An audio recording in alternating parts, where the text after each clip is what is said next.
fence, and that is, by the way, on Ukraine's border. It seems that President Vladimir Putin has probably had just about enough of the Vatican's NATO forces continually intervening in Ukraine, to the point where he is about to try to make a decision of what to do. The economic sanctions that have been placed at the leading of the United States, that has been placed on Russia, very much against the will of the European people. In fact, that particular alliance with Europe was starting to unravel, but then some accidents began to happen in Europe that seemed to change some of the leaders' minds over there. But it's not changed all the minds of the leader. Even France, they took and broke their promise and deal for the aircraft carrier for helicopters with Russia. The mistrial there that did not go through. That was at the pressure of the United States, which is something they made very clear. And now, more recently, the French government there, some of the politicians in the Senate are going to visit Crimea in the very coming month here, near the in another week or so. They're visiting Crimea and Russia as well, to assess the situation that is being told to them about Crimea. They want to speak to the citizens in Crimea, something that the foreign or the Prime Minister of France has been downplaying and very upset, to say the least, of what he has been reporting publicly about the senators meeting with the Russian officials in Crimea, as well as in Russia as well. We know that Merkel, Chancellor Merkel, she has also, the German Chancellor there, has been under a lot of pressure from the United States, whereas she has wanted sanctions to end with Russia and restore normal relationships with President Putin. They are actually good friends, but again, this major push, the United States leading the way, or people seem to think the United States is leading the way. We have very interesting prophetic information from the book of the Apocalypse of Thomas that says otherwise. It says that it's the Roman soldiers. So clearly, if NATO are the Roman soldiers that are fighting in the battle here at the end of the day that bankrupts many of the world's economies, no doubt then that makes Rome, or the Vatican, in charge of these forces, much like it was 2,000 years ago when Titus the Roman general came and ransacked Jerusalem. Anyway, let's go back to this article here. Let me just start to give you a little bit of information from this. Again, the website is called Red Flag. You can find it at redflagnews.com. And it states here, they have an interesting picture here of the Russian tanks, huge amount of Russian tanks headed to the border of Ukraine. It says here, a massive buildup of Ukraine border in the last 48 hours has seen Russia double its troops levels with 17 additional battalions, and has left Western leaders trying to figure out what President Vladimir Putin is planning to do next. Well, you would think that's kind of obvious at this particular point, but I guess maybe not for them. They must believe that Putin will flinch. On Tuesday, the Russian president called for an emergency meeting for the United Nations Security Council to resolve the humanitarian crisis in Ukraine that has reportedly left tens of thousands of people displaced because of fighting over the last several months, a move that some in the West see as a prelude to Russian invasion of Ukraine. Quite frankly, it seems like President Putin doesn't have a whole lot of choice left. If you look at the demographics of Ukraine, the eastern part of Ukraine, just like Crimea, is the majority are ethnic Russians. They are people that very much were part of the motherland at one time.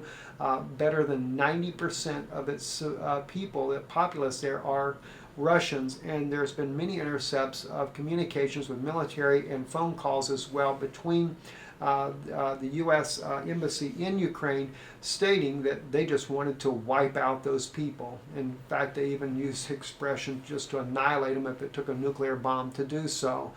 And the Minsk Accords have constantly been broken by the Kiev's government there fighting in eastern Ukraine. The United States is training soldiers there.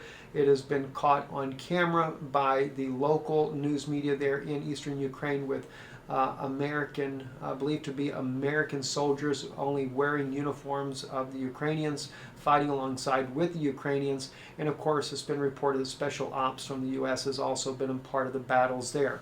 The Minsk agreement has been broken on just multiples and multiples of occasions on a daily basis in the Donetsk region, in the Luhansk region as well. And the people, the civilians, are targeted in these attacks. Many of them are. Many have been killed. Many have been displaced as a result of this. So you can only imagine how long will it be before Russia actually does something about it. It says here in the article, we are covering an emergency meeting in the United Nations Security Council on the humanitarian situation in Ukraine. Russian ambassador to the UN, Vitaly Churkin, was quoted as saying, earlier on Tuesday, the Russian Foreign Ministry said the UN and the International Committee of the Red Cross expressed readiness to discuss its plan to deploy humanitarian missions to Ukraine, which some consider to be a pretext for an invasion by Russian forces. Russia has significantly built up its troop presence along the Ukrainian border in recent weeks, according to the U.S. officials, making it ready for a potential large-scale invasion of southeastern Ukraine if Russian President Vladimir Putin so chooses. According to a report in the New York Times, Russia has nearly doubled its troops presence along the border, adding 17 battalions and 19 to 21,000 troops who now compose a battle-ready force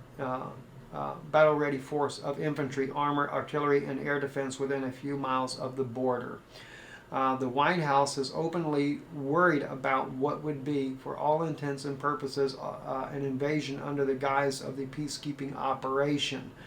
We've seen significant rebuild up of Russian forces along the border, potentially positioning Russia for a so-called humanitarian or peacekeeping intervention in Ukraine. Deputy National Security Advisor Tony Blinken said last week.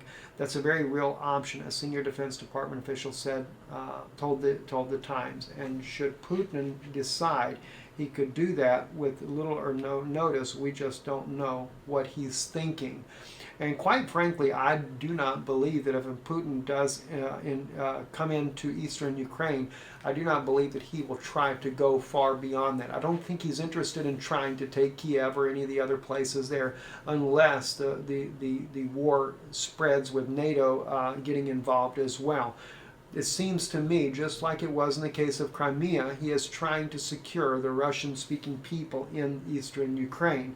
And we know we get a lot of flack sometimes from different other reporters that have also watched our news broadcast, saying that we, quote, don't know the story. But we do know from both sides. We have seen both from Russia and the United States the different things that go on there. And we have clearly seen also the propaganda. And we realize that Russia, as well as the United States, does use propaganda to justify the means of their operations. But quite frankly, we have seen the Obama administration flat out lie to the American people, saying that there was not a buildup of troops or heavy artillery in Eastern Europe. But yet, to the contrary, they very much well have done so, and did it many months before President Barack Obama actually stated to the American people that he was sending in heavy equipment and artillery to Eastern Europe to protect the former Soviet states from Russian aggression. But it was just the opposite. The United States had already sent in the tanks and the equipment and the heavy artillery and everything, and then Russia responded by saying that they would actually build 40 more intercontinental ballistic missiles. So the question is, when we see physically on the ground what is happening, it's very disheartening, and I think the American people should know this, especially with an election coming up in the not-so-distant future, that President Barack Obama is certainly playing to whatever strings are being pulled on him by the Vatican to do just the contrary. The United States needs a president in the next election that will not bow down to Pope Francis. Unfortunately, I don't think that will happen, but that would certainly be the best thing to happen for the country. In other news, let me take you to the events going on over the Iranian deal. It's something that is very, very disheartening. And by the way, before I do that, let me just let you know as well, if you don't think that Russia isn't having a reason to also look at trying to secure the people of eastern Ukraine, the U.S. and the NATO allies have already been announcing plans to build a Navy base in Ukraine. And of course, the Ukrainian government is very much open to that. That's reported on the European Union Times. And let me just quickly give you a little highlight on this article here. There's a video. You can check this out on Israeli News Live, our Facebook page there. It says NATO wants to help the Ukrainian Navy. On July 16th, members of the advisory group of the North Atlantic Alliance continued analyzing the prospect for building a training facility for the naval forces of Ukraine in the city of Nikolaev. Yesterday, the delegation visited the frigate Gitman Sakhadatchny in Odessa. NATO experts discussed the development of a pilot project to restore the capacity of the Ukrainian Navy. It says here that this was said by Viktor Morkovsky, the chief editor of the Arsenal of the Fatherland. For NATO, I think there is more attractive idea here. They want to build their own base on the coast of Ukraine rather than to restore the Ukrainian Navy. As of today, the Ukrainian Navy can hardly be referred to as such, he states, because they do not have even a second or third ranked ships, let alone the first rank. In other words, they cannot control even the near sea zone. What they have in the structure of their Navy is boats. Their former training ship, the Sakhadatchny, that's pretty much it, and I really don't know how NATO experts can help them, other than actually building NATO's own Navy fleet there in Ukraine. And so this could be another reason why Russia is also concerned with the growing presence of the U.S.-led NATO forces building up more and more of a military presence on Russia's border. You might remember as well as something that's very important to keep in mind, and that is that when Jeb Bush was in Europe here a few weeks back there, he stated that the Russians are good people. Well, I have to agree with him. The Russian people are very good people. But he said the problem is the regime. They need a regime change. He said they should be a part of the European Union. That pretty much sums up his ambitions as well, much like the former George Bushes that were presidents in the past. I guess it's conquer and destroy until you get the people to bow to your own demands. It's not going to happen that way with Russia, though. And that's something that I think NATO is going to find out if they decide to keep pushing the Russian bear to that point there. We trust and pray that this will not take place, and that both sides, that President Putin will also reconsider that type of evasive action, but then again that NATO would also back down and allow the East Russian people in Ukraine to be Ukrainian citizens or have their own autonomy to be able to govern themselves. They don't want to be a part of what the Nazi regime in Kiev is actually wanting them to be a part of. Anyway, let's move on to the Iranian crisis. The Iranian nuclear deal is called the Iranian nuclear crisis, according to Arut Shiva. And this is a very alarming article that came out here. Not only is Israel in an uproar over this deal, but Saudi Arabia is skeptical as Israel over an Iran deal. It says here that Saudi Arabia is just as wary of the deal between Iran and the West as Israel is. Saudi state media indicated Wednesday after King Salman bin Abdulaziz expressed concerns over the Islamic Republic's terror regime and accountability in meeting with U.S. Defense Secretary Ashton Carter.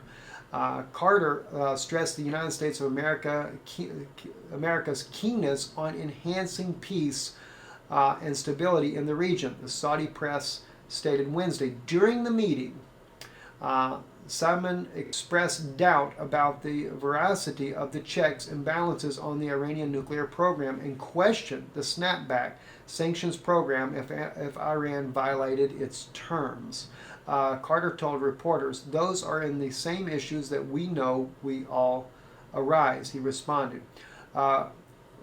Riyadh backs Israel's view that the same deal will only empower Tehran and its terror proxies. The Saudi-based Al Arabia's news site reflected and is also convinced that Iran will be able to build a nuclear weapon regardless of the deal. due to the lax terms imposed on the Islamic Republic, including ample warning before inspections and limited development of the selected warheads under laboratory conditions. Both are faults in the plan, Prime Minister Benjamin Netanyahu has stressed several times in various speeches